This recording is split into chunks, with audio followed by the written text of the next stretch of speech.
Drama queens. What I think one of the main reasons I love opera is that it gives a platform for the largest emotions and the deepest sentiments, and this opportunity for an audience member to come into the theater or put on their stereo system and escape from the everyday life via these characters that are larger than life. And in particular, we go into the world of Baroque music, where things are a little stylized and the plots are a little bit more outlandish than we're used to in modern times. And sometimes we think, oh, the plots, they're crazy. They are. And the reason they're crazy is because these women and these characters need this landscape to throw their emotions against. It's like a Jackson Pollock painting, where they just splatter the different colors. This world of theater and drama and these women who are powerful and potent and sensual and vulnerable and fragile, they're everything that makes up a really terrifying and wonderful woman.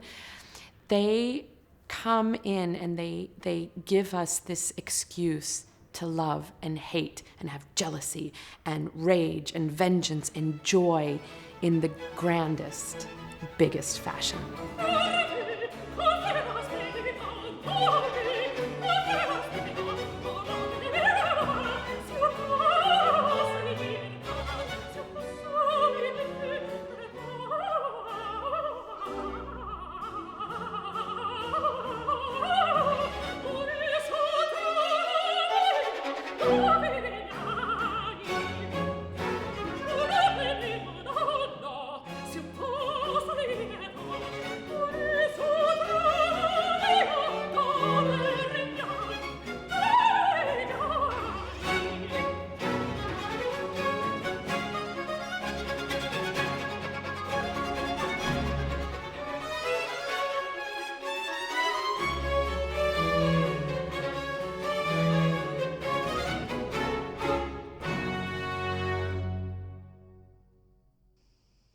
Alan, the Lonico Courtyard, where we're recording, we've recorded several things here, Ariodante, and now we're doing Drama Queens.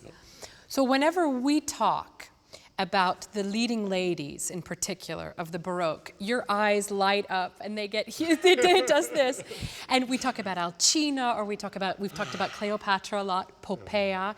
What is it about these women and the music that illuminates them? What is it that makes you go, well, it is drama. Yeah, it's the basic drama, which is always exaggeration, over the top, larger than life. It's never boring, no. And a lot of music is, to me, boring, but the drama queens, especially of the Baroque, are not boring.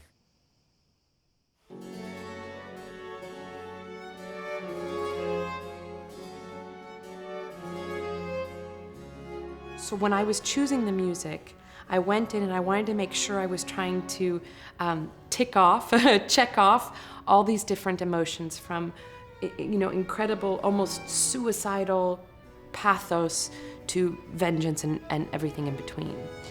The other criteria for me that I wanted to do was I wanted to find some music that had not been heard in recent times. There's just a treasure trove of music that is sitting in libraries waiting to be discovered.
one of them that just, it made me literally, it stopped my breath when I looked at it as a manuscript. It's Madre diletta abbracciami of Porta, and it's the character Iphigenie, which we all know the story of Iphigenie. This is the point where she's headed to her death, and she knows she's going towards it. She says to her mother, abbracciami, confortami, hug me, comfort me. But then in the B section, she says, you must forgive father. Oof, this is big. And she says, then in peace, I can go to my death, but not until we know what this forgiveness is. When you look at it on the page, it's a Siciliana, it's a 12/8, and it doesn't look so interesting. But then I started singing through the line. Alan and I were in Milan together, and he says, I don't know about this piece. And I said,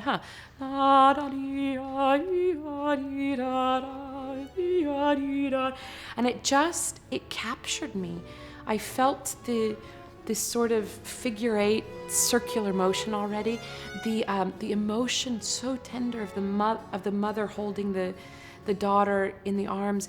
It was just so tender. And I thought, this is something really special.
We have another queen, Berenice, the Jewish priestess. And this is by an opera by Orlandini, and it's completely unknown. It's not even cataloged. And I think, Alan told me that he was in the the Berkeley Library, and he's looking up and he just sees this title way up on the shelf, Berenice. And he just went, oh, that's a queen. He had no idea what it was going to be like, and he sent me a few of the pieces. And these are real, they're a bit odd, but they're such a discovery. They don't really fit into a category. They can't really say it's like Handel or like another. They really are a unique voice of this music, and I find them sort of infectious. We were playing with the orchestra this da torbida procedia, and it's this sort of fanfare of music, and she's in front of the pharaoh, and she's saying, I will follow you where you lead, amongst all this storm and the raging winds and all this, I will follow you. And she's actually lifting him up, and it's this idea of the potenza, of the potere, the power of a queen. And she's reveling, she's almost drunk on the euphoria of this power, and the strings are going crazy, and it's, for me, this is a gift, because it's this idea of the Baroque world of music, but creating something essentially for the first time, because it hasn't been heard in centuries. So this gets my blood pumping. I think it's pretty fabulous to do that.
We dip a little bit past the Baroque and we go all the way into Haydn, which we can keep this because we can keep the same tuning and we can keep the same instrument.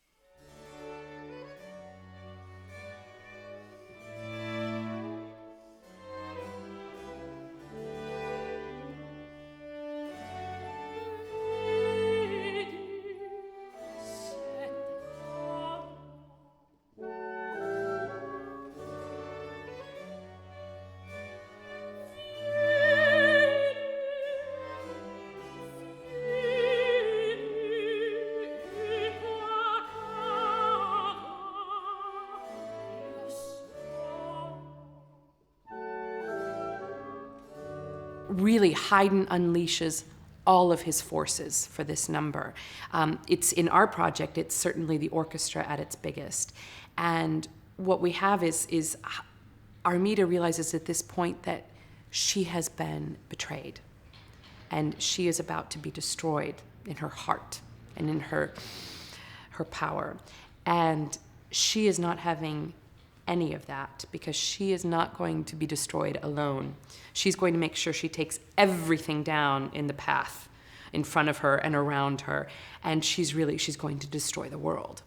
And it's a relentless presto, it's a very fast tempo. She's coming a bit unglued, it's a little bit manic, it's a little bit, of course there's the classical structure of Haydn, but over that he gives these syncopations and these breathless ta-ta, and it's really, it's a dramatic scene at its most potent because he holds back nothing, and as a result, vocally, she holds back nothing as well. She goes up into the stratosphere, she stays there, she crashes down, and sure enough, destruction is hers.